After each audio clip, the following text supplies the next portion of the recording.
I just don't really know what to say anymore. I can't believe at this stage of the season how different it feels to how it felt before the international break. Since that international break, which at the time I said I was coming at the wrong time for Arsenal, but I never ever envisaged that we would bottle it.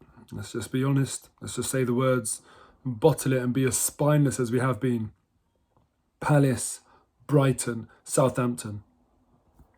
We all play that game where we look at the fixture list and before we actually play the games, we play them on paper and we look at that and we kind of say Palace, Brighton, Southampton.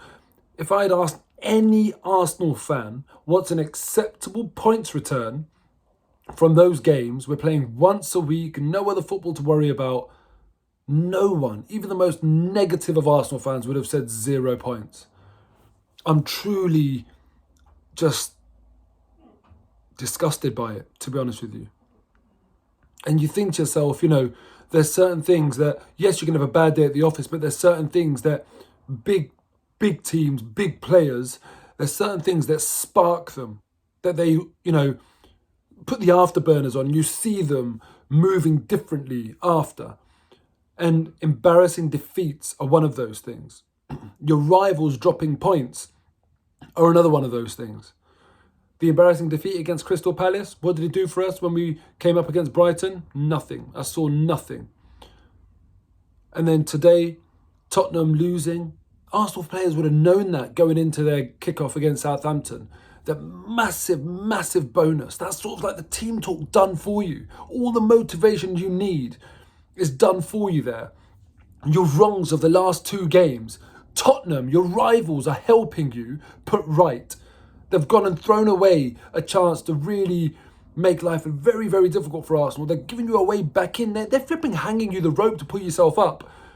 And what did we do against Southampton? I mean,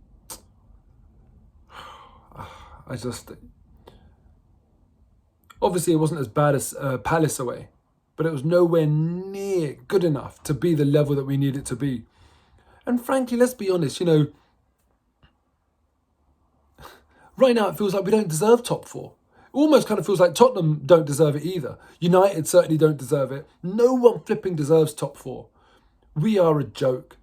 And throughout the whole season, many of you might have heard me say that we always talk about having the youngest squad in the league, and it's not a good thing. We speak about it like it's a good thing.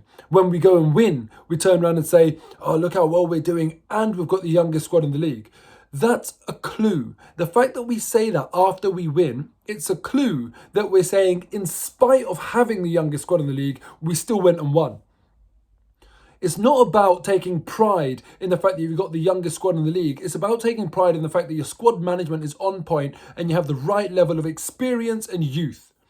And my fear throughout the season, why I always used to say this, that we shouldn't be celebrating having the youngest squad in the league, is because when it comes to the really, really high pressure situations, that's when the youngest team in the league might get found out. And in a way, I kind of sympathise with some of the youngsters in the team, because I feel like all the pressure now is off our strikers. No one expects anything of Lacazette, who did nothing in the last couple of games. Nketiah came in today. Truly, who expected anything of Nketiah? Who really expected him to, score goals or to make the difference? No one. Who's the expectation on? It's on Saka. That's how I feel anyway. I'm looking at the players and I'm thinking, who's going to, do something there? It's on Saka. Missed the chance and he'll get stick. But all of that pressure, it tells, it counts. You listen to any professional footballer speak about the run-in.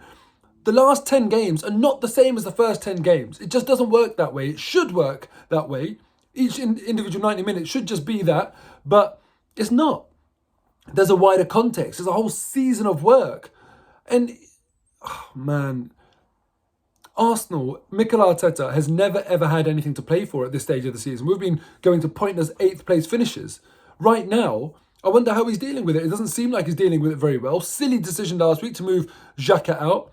Today, I would have put Martinelli in from the start and Pepe on the left, and he's obviously gone with Nketiah. I would have had Smith Rowe in from the start, but ultimately, would it have made any difference? I just feel like this team, This pressure has got the better of them. Simple as that, it's got the better of them. I'm so frustrated by it. I'm just so frustrated. This comes back to January. I said it at the time. They've gambled on our season. The fact that they didn't add anyone. They were talking about Vlahovic. There was money there. You know, I feel like there was concrete enough evidence that Arsenal were in for Vlahovic, given that the top brass at Fiorentina were talking about the Arsenal offer. For me, that was conclusive proof. So that means the money was there. You chose not to add in midfield. You chose criminally not to add up front. We don't score goals. We just do not score goals. Look at our last 3 games. We're struggling.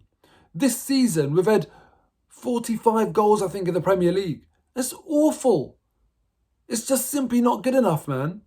And they didn't add. It's on them. It's on Edu. It's on Arteta. It's on Vinay. It's on the Cronkies. And the thing is with Arteta, right? I have to admit, I feel naive. I feel stupid because he seems to do things in bursts. You have a burst of awful form and a burst of really good form. How the hell are we meant to make up our minds about this manager and this team? I remember going back, I looked at 6 fixtures that culminated in Everton and Man United away. And I said, those 6 fixtures, they're not, easy home games all the time. It's going to tell us about Arteta. And at the end of those, we were awful. Lost to Everton, lost to United. I can't even remember the 4 before that. But overall, the conclusion was, it's not good enough. And I kind of made a mental note at that point. Don't start believing in Mikel Arteta because it's that sort of spell of fixtures that tell you what you need to know about a manager. And then he failed in that spell. And then after that went on a really good run. And I thought to myself, hold on a second, was I wrong? And I started doubting myself. I started to believe in the team. I started to believe in the process. I started to believe in the manager. And then look what's happened since international break. 3 defeats at the business end of the season when it really, really matters. I really hate it when people start talking about, over this period of time, no one has got more points than Arsenal. It's a false statistic. You have to look at the season. The season is the real statistic because then that's when you get the easy, low-pressure games and you get the tough run in the high-pressure games. And where are we? We're left wanting. Simply not good enough. How the hell do you make your mind up about a Mikel Arteta? Put it in the comments below, please, and tell me where you stand with him. Because honestly, I'm struggling. I've seen some signs of a guy that knows what he's doing, and now I'm seeing signs of a guy who, in the pressure stage of the season, seems to be completely out of his depth. Put it in the comments below. And do you know what? One thing I want to say today as well is that it's Ramadan, I'm fasting during this month, and every month what I do in my social medias is I try and raise money for charity, where collectively all of us who follow me, watch my videos and that sort of thing, we sponsor 6 orphans.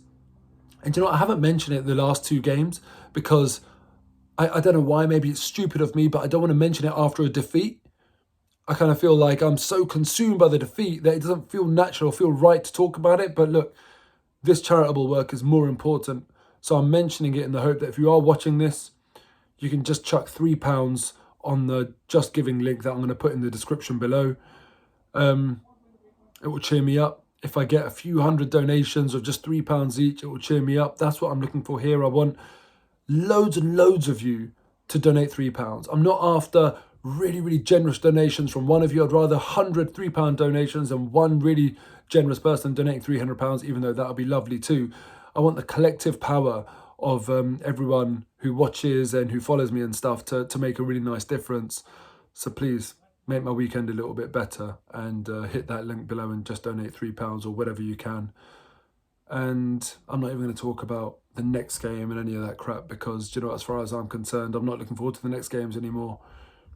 Our best chance of top 4 now is Tottenham being Tottenham. But right now it feels like Arsenal are out Tottenhaming Tottenham. And on that note, see you later.